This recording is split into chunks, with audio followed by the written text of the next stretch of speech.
খাজা আজমেরি রহমাতুল্লাহ আলাইহির পীর ছিলেন পীর উসমান হারুনি রহমাতুল্লাহ। পীর আর মুরিদ উভয়ে আসতেন আল্লাহ পাকের কাবা শরীফ তওয়াফ করার উদ্দেশ্যে।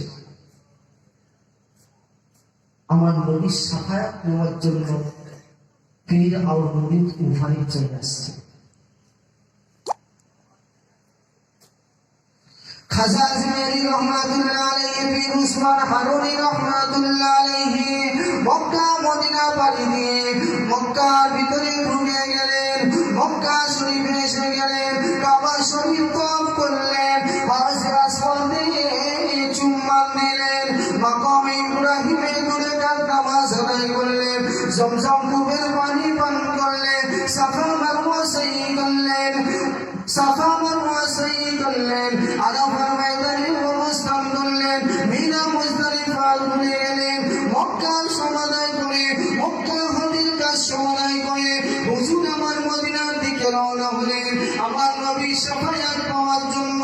পীর উসমান হারুনি রহমাতুল্লাহ আলাইহি, খাজা আজমেরি রহমাতুল্লাহ আলাইহি মদিনার দিকে রওনা হলেন আমার নবী পাকের শাফায়াত পাওয়ার জন্য, আমার নবীর দিদার পাওয়ার জন্য মদিনা শরীফে চলে গেলেন।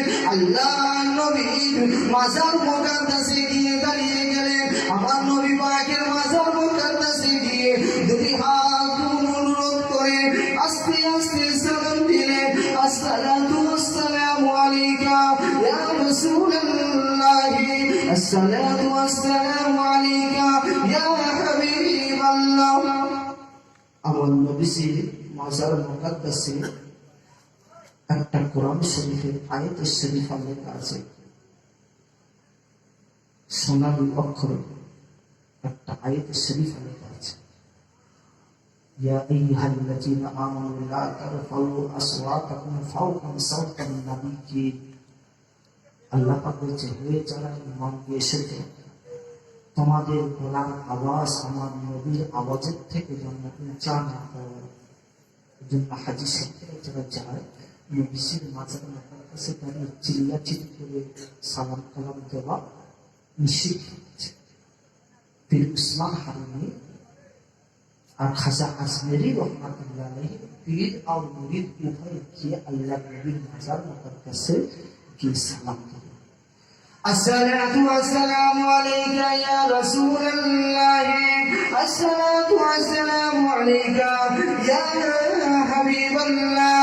আল্লাহ নবী সালাম দিয়ে দিলেন। পীর উসমান হারুনি রহমাতুল্লাহ আলাইহি বর্ণনা করেন, আমি পীর উসমান হারুনি, খাজা আজমেরি, মাইনুদ্দিন সঞ্জেরি রহমাতুল্লাহ আলাইহি পীর আর মুরিদ উভয় মিলে আল্লাহ নবীকে সালাম দিলাম। আল্লাহ নবীর আমাদের সালামের জবাবটা আমরা নিজ কানে শুনতে পেয়েছি। ও বাবা ইসমাইল, ও বাবা মাইনুদ্দিন, বাবা তুমি এই মুহূর্তে হিন্দুস্তানের জমিনে চলে যাও, এই মুহূর্তে মদিনার বর্ডার ছেড়ে দিয়ে আমার মাজার মুকাদ্দাস ছেড়ে দিয়ে বাবা হিন্দুস্তানের জমিনে চলে যাও।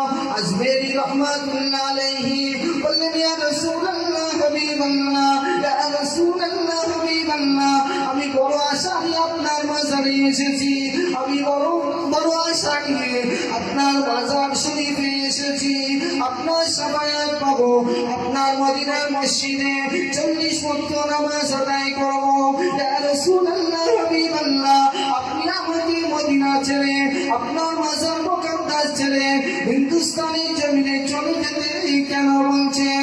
ওই সময় আল্লাহ নবী বললেন, ও বাবা মুইনুদ্দিন, তুমি আমার মাজার মুকাদ্দাস জিয়ারত করবে বাবা, আমার মসজিদে নববী শরীফে 40 ওয়াক্ত নামাজ আদায় করবে। আমি রাসূলুল্লাহ তোমাকে যদি শাফায়াত না দিই, তোমার সঙ্গে যদি দেখা না করি, তোমার মনের আশা কি মিটবে? লা ইয়া রাসূলুল্লাহ হাবিবাল্লাহ, আমি আশা মিটবে না, আমি আপনার মাজার মুকাদ্দাস জিয়ারত করব, আপনার সঙ্গে শাফায়াত হবে। ও বাবা মুইনুদ্দিন, আমি রাসূলুল্লাহ পৃথিবীর জমিনে হিন্দুস্তানের জমিনে যেতে পারি না বাবা, আমার হয়ে তুমি কলেমার দাওয়াত নিয়ে যাও, আমি রাসূলুল্লাহ তোমাকে হিন্দুস্তানের জমিনে দেখা দেবো। সোনার মানিকেরা, খাজা আজমেরি রহমাতুল্লাহ আলাইহি আমার হুজুরের কথা শুনে মদিনার বর্ডার ত্যাগ করে মদিনার জমিন ছেড়ে দিয়ে হিন্দু